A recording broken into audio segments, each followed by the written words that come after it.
welcome to SFO15 301 Benchmarking Best Practices 101. So the reason this is 101 is because we have enough material for 102 and 103, I think. So this will be the first in hopefully a series of these presentations. My name is Ryan Arnold. I'm the Toolchain Engineering Manager for Linaro. The speaker today is going to be Maxim Kuvyrkov and supported by Bernie Ogden. And let's see, just a few logistics. You can go to this Pathable website and find the link to the presentation and the Etherpad. I would appreciate any help on the Etherpad. I'll be taking notes there. Gosh, what else am I forgetting? I think that's about it. So we have a lot of material to cover, so I'm just going to hand it over to Maxim, and he can start. The slides will be on SlideShare, and video will be on YouTube eventually. Okay, good morning, everyone. I'm Maxim. This is Bernie. Questions are welcome during the presentation. Hope there will be some audience participation. Slides are intended as reference material for benchmarking in general. They are not necessarily to drive this session. So we will follow slides, but we will most likely not go through all of them. At the time when we run out of time, shortly before that, we are going to stop and just have Q&A about what are your benchmarking questions and answers. Okay, so in this presentation, this is the first of a series. We are going to cover benchmarking design, repeatability, and we are going to touch on reproducibility and reporting. The last two topics form a very big chunk of information on themselves, so we are going to only touch on them and talk more extensively in a future presentation. First, we are going to talk about how to correctly design a benchmarking effort or a benchmarking project. Then we are going to be talking how to make sure it is repeatable, which means that results you get in the morning are the same results you get in the evening, and that because otherwise your results will not mean much. And then we are going to touch on the basics of what reproducibility is, why you need it, and why do you need good reporting for your benchmarking effort.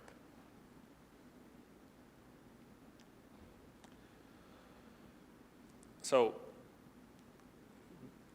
quite often, benchmarking is approached as a task that you need to do in a short amount of time because you got a request or you got a specific need, like benchmarking a patch, that you need to satisfy. Spending too little time on benchmarking can often cause your results or your approach to be incomplete or not include all of the possible control of variables that there are out there. And it's significantly better to approach benchmarking as a separate project. It can take more than a couple of days. It can take 2 weeks, 3 weeks, 4 weeks if done properly. But then once you build that initial setup, that initial infrastructure, you can reuse that in your future benchmarking efforts at very little cost.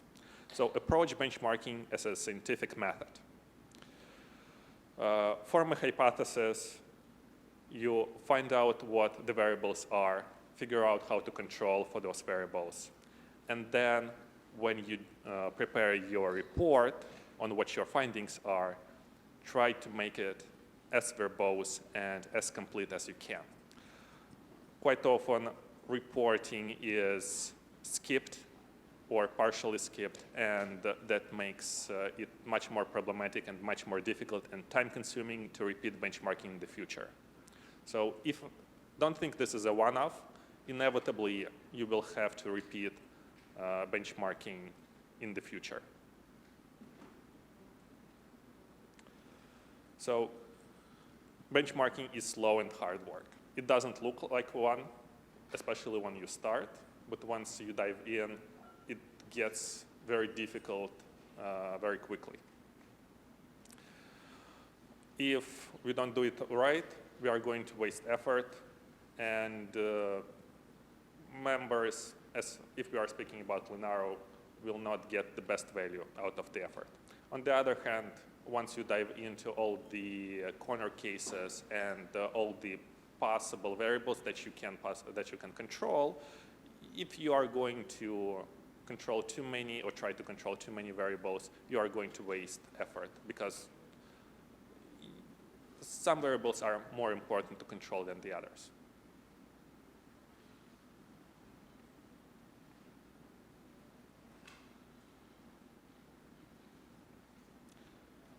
Any questions so far?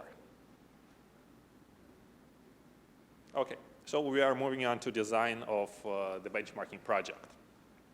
I try to use the word project, not a task or experiment, because this is benchmarking is best approached as a standalone activity, which could support your development, which could support your marketing, but still it's a standalone activity on its own. If you treat benchmarking exclusively as part of the other tasks, it will be very difficult to have a clear head and focus on the insights you want to get from benchmarking, rather than focus on getting the specific results that you expect. Often people, when they want to do benchmarking, they want to get very specific results, like my SOC is 3% faster on this benchmark than everyone else's SOC. So even though they may want to get objective numbers, if benchmarking is part of some other effort, it gets more difficult to keep a clear head and focus on the benchmarking rather than on the result that you hope to see. So what are the first step in designing? The steps are in designing a benchmarking project are: you form a goal, you figure out what the testing domain is, you figure out what the variables are on the benchmark, and then you'll consider how to control them. That's the steps, 4 steps. First, the question that you're asking and the goal that you want to achieve. The most frequent goals are: what is some measure of performance on my system? Or what measure of performance from my change to the compiler or to the system libraries or to the kernel that the change delivers to my company or to the member companies?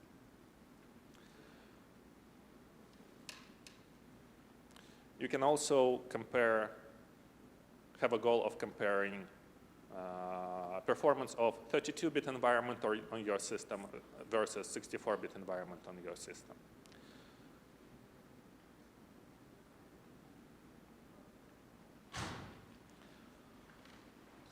Most often than not, the goals are passed down to you, from either marketing or from your development team, right? So you have a compiler optimization, and you want to justify why it should be included in the upstream versions, in the upstream trees of the compilers. The normal justification that maintainers want is that it improves a good benchmark by X% and does not regress other benchmarks. Question to the audience: what do you usually use benchmarking for? What are your normal goals from your companies? Do we have? Yeah. I use the benchmarking for measure utilization penalty. Could you repeat that again, please? For measure virtualization penalty. Mm-hmm. Does anyone here use benchmarking for marketing?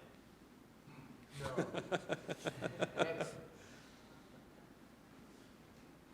Do you use good benchmarks, good benchmark suites for marketing? No such thing. No such thing as a good benchmark suite for marketing, is there? The best benchmark is the code you're going to run. Yeah. And you're never going to, in the real world, run a benchmark. Yeah.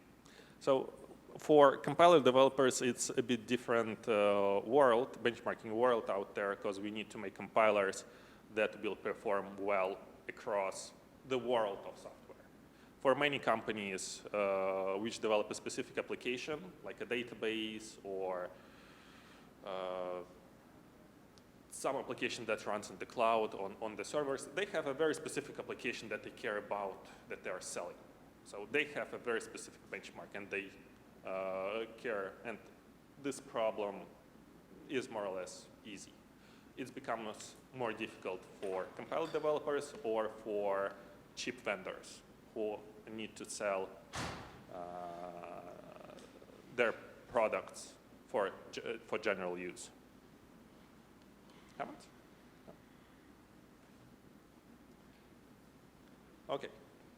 So in light of the goal, we are going to design the experiment, the benchmarking experiment.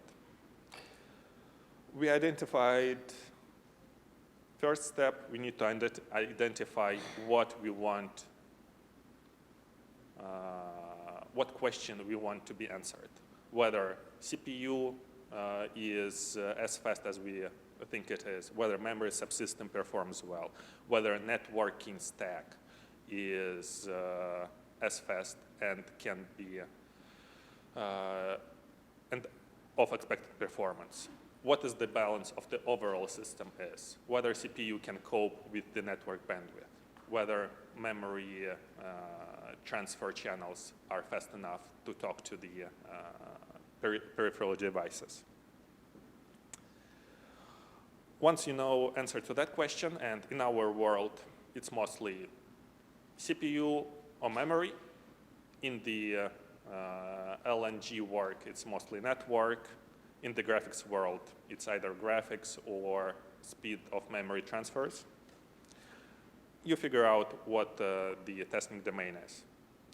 From testing domain, you identify variables, and then after that, you figure out how to control variables so that you can get good benchmarking results. And whenever I say good benchmarking results, this means that you can get them again tomorrow, a month after, a year after, and ideally, a completely separate team in a different company can reproduce your numbers sometime later.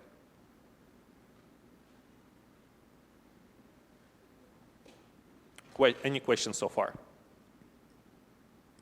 Any comments so far? Did I forget anything?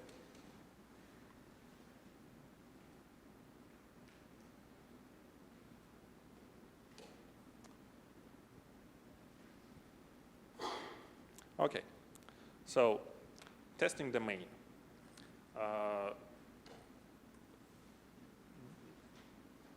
Before, if you do not have a specific benchmark that is required by someone outside for you to use, then, and especially if you have the freedom to select the benchmark yourself, you need to figure out what you want to measure, whether it is something on the CPU, whether it is something on the architecture, architecture meaning ISA and the instruction set and features of the ARM architectures, 32-bit versus 64-bit, have FP floating point unit, do not have floating point unit. And from that, you figure out what benchmark to use. There are plenty of testing domains. You can be testing of one architecture versus another, like ARM v7 versus ARM v8, or you could be testing 32-bit versus 64-bit. You can be testing Cortex A15 versus Cortex A9, and figuring out whether you actually need a faster core or whether you can deal with your application on a slower core. And Once you have figured out your testing domain, you need to go and study your target in the light of the testing domain. Studying of your target is done for you to figure out what the variables are, what is the core, what frequency it runs on, what is cache hierarchy like, what the memory is, whether the system is running Linux kernel or whether it is bare metal system. And as much as you know your target, the better you can set up your benchmarking environment. For a bare metal target, on one hand, you need to only control very few variables. You need to control frequency of your core, your memory configuration, and that's about it. Because bare metal does not talk much to the network. Bare metal doesn't have too many interruptions compared to the rich OS. On the other hand, with bare metal, you cannot easily use big benchmarking suites like Spec 2000 or Spec 2006, because those require a rich OS like Windows or Linux or other Unix to run.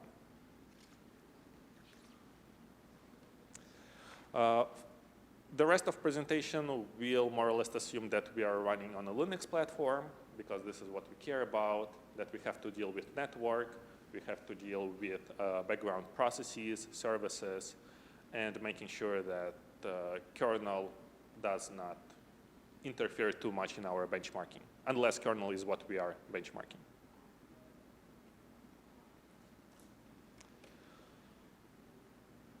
Once you know your target and you know what its limitations are, you can select benchmark, right?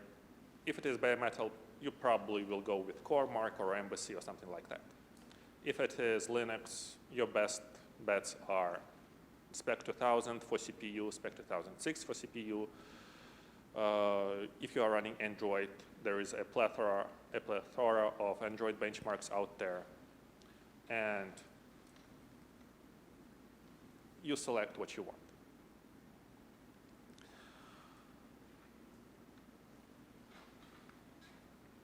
From there, once you select your benchmark, you need to spend some time studying it. What does it exercise? Whether it exercises CPU only, whether it is mostly memory bound, whether it has a lot of control code, or whether the code is pipelined and all it cares is vector unit in your CPU.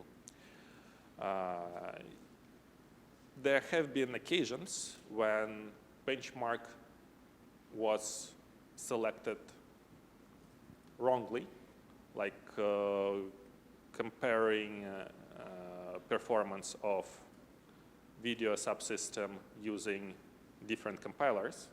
Compilers obviously don't affect video subsystem very much.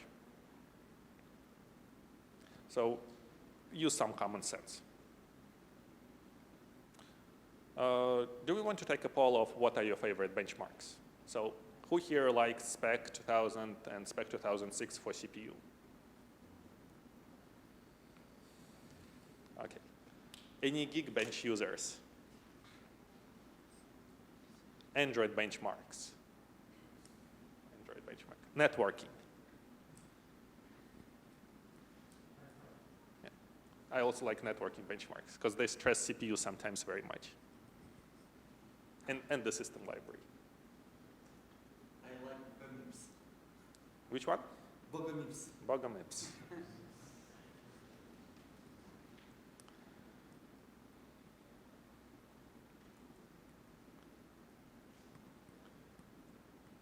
Okay, so once you know your target and you know your benchmark, you need to think about the intersection between the two. What part of your hardware your benchmark can test, and equally importantly, what part of your hardware the benchmark cannot test. If it so happened that you are generating the benchmark yourself, which happens a lot in application-driven companies which care about a single application, you need to make sure that you need to get some profiling data about your application to make sure that it is actually CPU bound or it is actually memory bound before you try and go and use CPU-specific or memory-specific benchmarks to evaluate potential hardware you want to port your application to.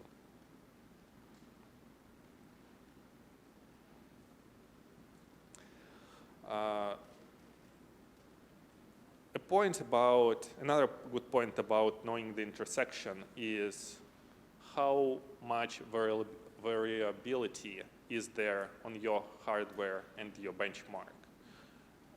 For some benchmarks, all it takes is 2 or 3 runs to get repeatable numbers, which are very close to each other. On other benchmarks, it can take up to 20, 30, 100 iterations of a benchmark to get meaningful results. So if you are around this point, you should be reading up on the statistics and the probability theory to make sure your results are statistically significant.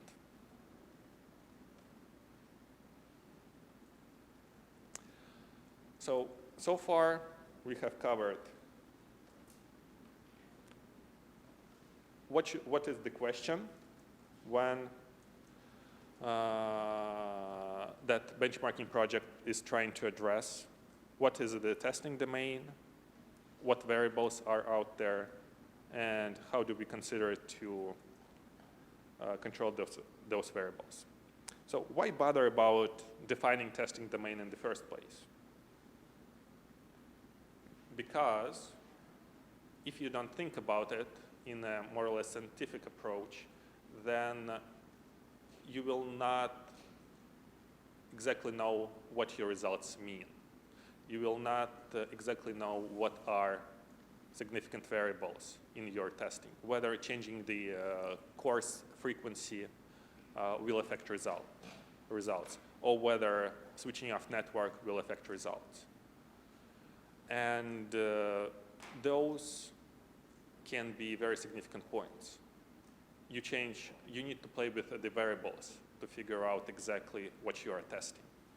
Because if you want to test the memory subsystem and suddenly changing your core frequency by 10% changes benchmarking results a lot, that means that benchmark is not the best one for the memory subsystem because it's too tightly controlled by the frequency of the core and the other way around.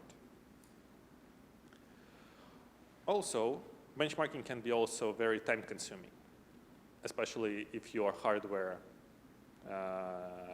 is not the fastest one out there, or if you have a prototype board which cannot be clocked at the full speed. Then you probably want to use only a subset of the benchmark suite and focus on that subset instead of running the whole big benchmarking suite, which can take days per run. And if you choose a good subset, it can take probably 1 or 2 hours. Questions or comments?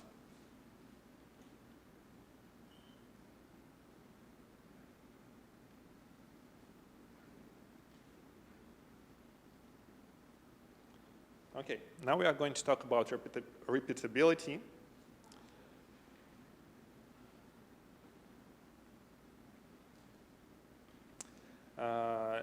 It is about being able to reproduce your results over short periods of time. So the difference between repeatability and reproducibility is that for repeatability, you need to do that yourself. For reproducibility, someone else, just from your report and your documentation, should be able to reproduce your benchmarking run. That's a significantly more difficult thing to achieve compared just to repeatability.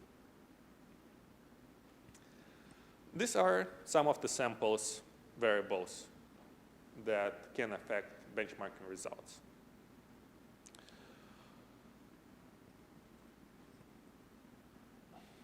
Have a moment to take a look at it and tell me if there is one that is important to you that is missing from here.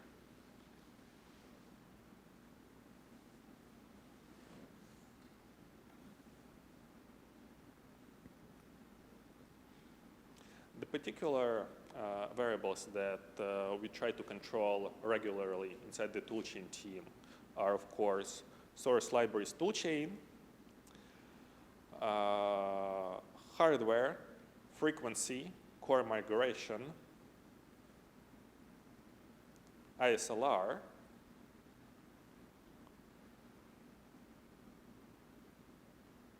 and that's about it. Am I missing something? It's difficult to control for interrupts. So Networking. Yeah, we try to control for networking, which is not mentioned here.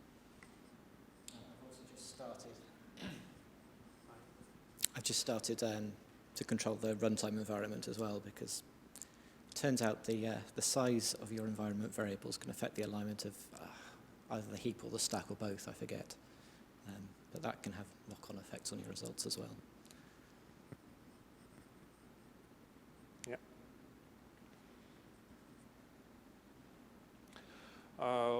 My personal recommendation, if you are running CPU-bound benchmarks, to try and at least control core migration, core frequency, and ASLR. Those are easy enough that it doesn't take too much effort, but they cover a good chunk of variability. If you want to do a bit more hardcore stuff, try turning off your network. If you cannot easily turn off your network, at least kill SSH daemon while you are benchmarking, so that people cannot accidentally SSH to your board while benchmarking loops are running.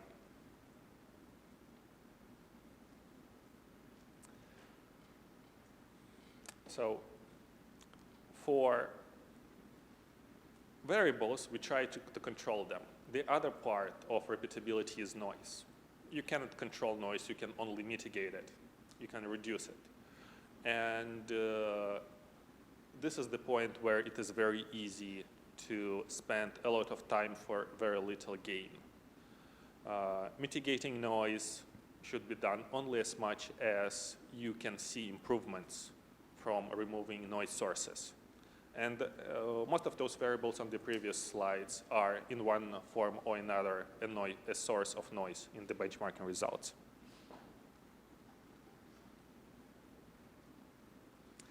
The easy ways to mitigate noise is reboot every time before you run a long benchmark. If your benchmark runs for 3 days, spending 15 minutes on a boot does not take much, but it counters any kernel artifacts if this is development hardware. It also helps with thermal throttling, because thermal throttling uses a history of temperatures, and resetting a history is always helpful. Fix CPU frequency and bind processes to each core so that kernel does not migrate benchmarks from core to core.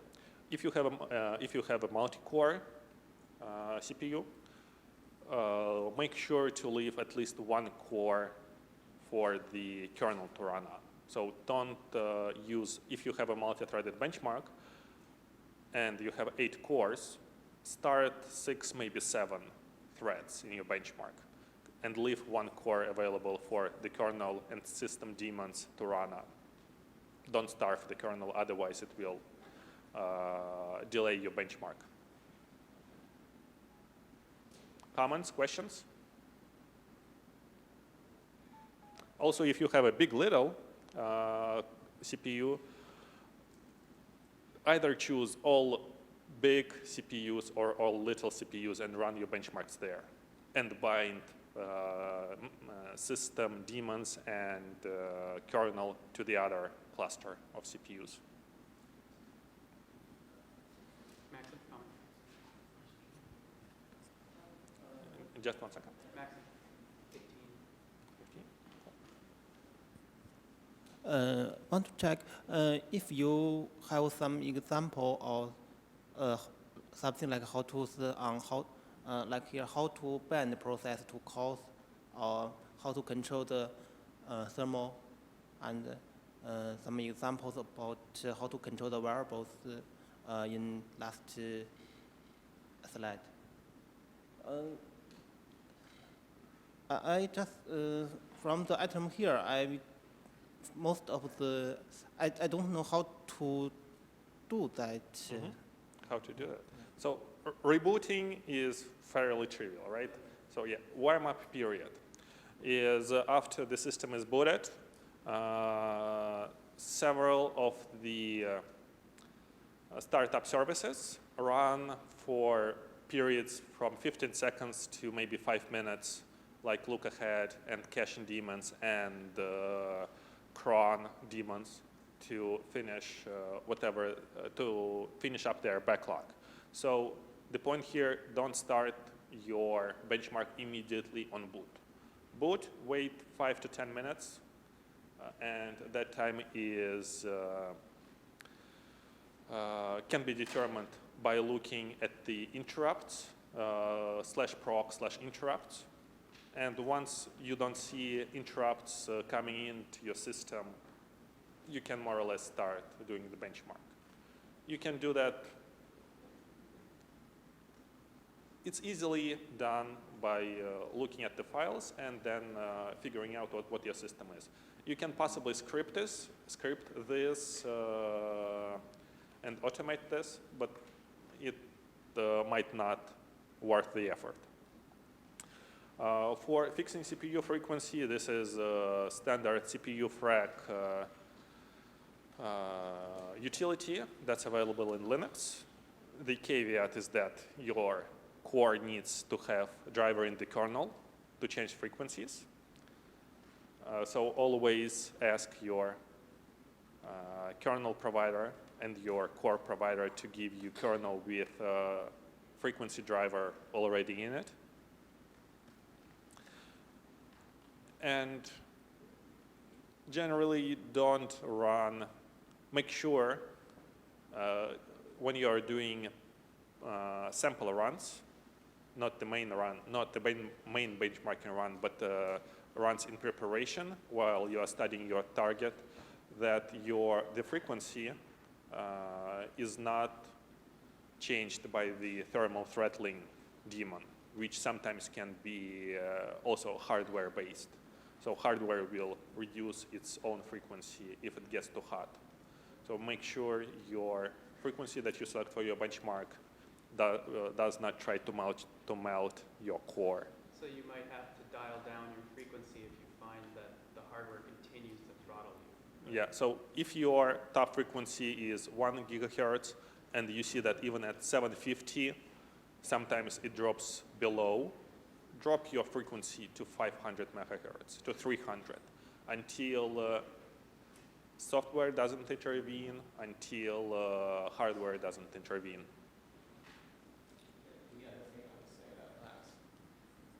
The other thing I'd say about that is you need to be a little bit careful if you just set the frequency to the max, because the thermal throttling might not be working on your target. We have had experience with targets where the thermal throttling didn't work properly, which potentially will end up damaging the target. We ended up with some warped batteries. So it's another thing to look out for. And if you look at the slides on, is it SlideShare? In the backup material, there are a few of the slides talk about some tools you can use to do some of this stuff.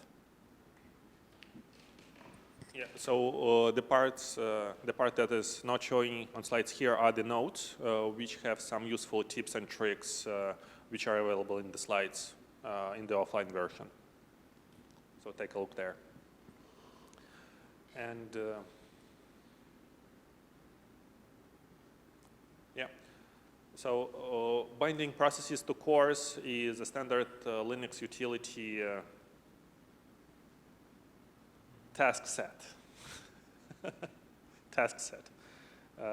Set all your processes to a specific core so that the kernel does not migrate it between cores, which is expensive because it has to copy cache and you lose cache state between cores. At least level 1 cache is not shared among cores. Alternative to trying to control for noise variables is by running your benchmark long enough or enough times so that statistically noise becomes insignificant. This is a perfectly acceptable approach. So even if you have variance from the network and someone logs into your board while it's running benchmarking, if you are running hundreds of iterations and only one of them clobbered, statistically speaking, it will not matter much. So when you are looking at your benchmarking results, don't look only at the average mean or geometric mean. Look at the sigmas and standard deviation of your various results from those means. And make sure it's under an acceptable threshold. Again, in the notes, there are some tips and guidelines on what generally acceptable deviations and confidence intervals are. I think one of the main messages I wanted to get out here was please always run your benchmark more than once. You need to have some sense of what the variance is. If you just do one run, you don't know how much those results reflect the real mean. And sometimes you might be more interested in the variance than the mean as well. So for instance, if you've got some server workload, you're probably interested in how much variation is in the time it takes to answer a client request, more than you're interested in how long that actually is. And making sure that all clients' requests are answered in about the same time. It's not like sometimes it takes half a second and sometimes it takes 10 seconds to serve a client. Practically speaking, most times you will go for a combined approach where you start with big enough number of runs and then reduce the number of runs towards an acceptable time so that your benchmark runs in, let's say, 3 hours. And you will try to further reduce noise by making sure you control all the internal variables like CPU life migration, thermal throttling, networking towards an acceptable variation in your results. And if you cannot get acceptable variation in your results by reducing noise, then you go and increase the number of runs again. So this slide talks what are generally accepted thresholds for confidence intervals. And any questions on repeatability before we move on to reproducibility and reporting?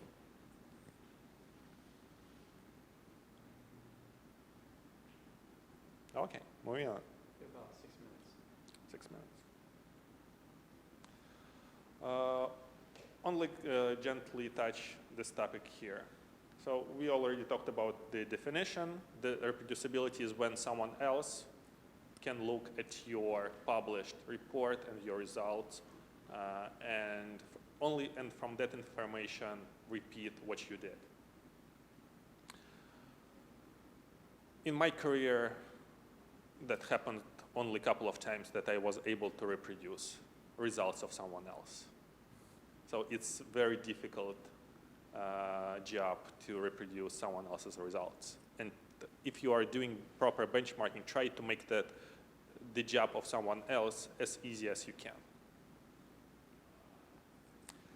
Record everything. If you can, record the trace of your kernel booting from your serial console. Record distribution you are running, compiler versions. Ideally, also compiler checksums, because a compiler of the same source version can be built in many different ways with different defaults. And having at least a checksum on the compiler binary is helpful in that you can double check and make sure that the compiler you are using is the same as compiler the other person will be using. Recording is cheap, and even if you record everything, later you will be able to refer to your results and look at them in a different light, from a different perspective, if you are searching for other data points for your new project.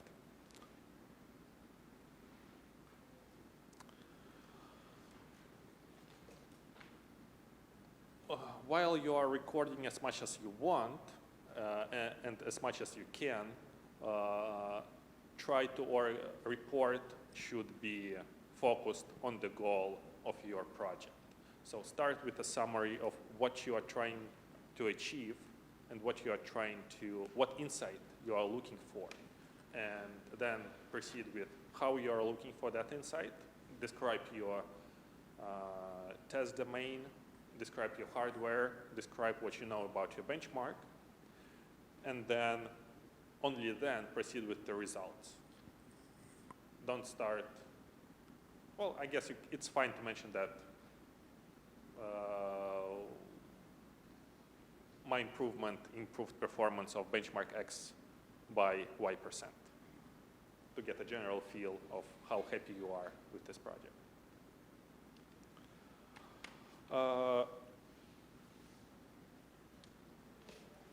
Make sure you define the terms, because reports can be shared between different teams and even different companies. So if you are preparing a report for your internal team who knows all the terms and who knows the domain you're working in, still it's a good idea to put some references to the general knowledge that you are implying and what is the level of expertise of the target audience is expected.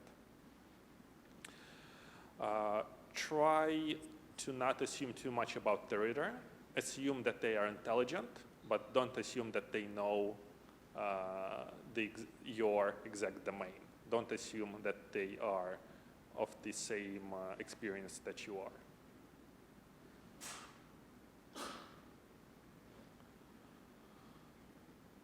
So again, explain the goals, explain the question, and explain why you think answering this particular question will achieve the goal. Describing a method, ideally, you would be able to point them to a source repository of scripts that you used to run your benchmarking. We are going to talk about benchmarking automation and scripting in a future presentation. Ideally, the method you use should be automated as much as it can, and acknowledge the limitations of your method. Acknowledge that while you are measuring CPU performance, you cannot effectively measure memory performance, and that different memory subsystem on a similar core may provide a very different result in the benchmarking if someone else does this.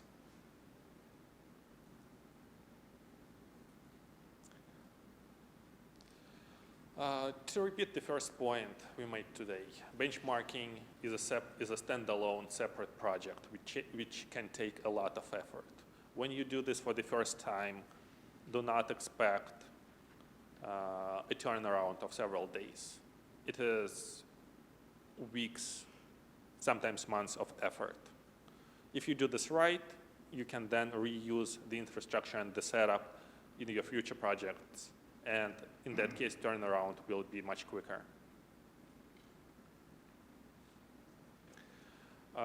Point to this presentation as justification of why, to your manager, why it takes so much time to do benchmarking properly.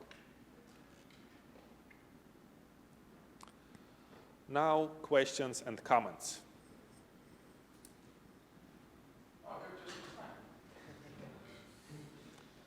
Okay.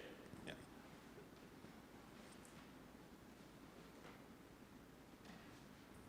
You say you are recording everything during the testing, but the recording will affect the performance. How to balance this? If you if you're recording when you do the testing, yeah, you, for example, you were recording the statistics, right? So this will affect the performance. Yeah. Yeah. How to? The question is, if you try to record as much as you can affect performance because system will be busy with recording rather than running the benchmark. That is the question, right? So the first step is make sure you have some bandwidth, like a spare cores available. Don't use all your cores for benchmarking. If you have a 4-core system, run benchmarks on 2 cores and leave other 2 cores for the kernel and for the reporting daemons to run on.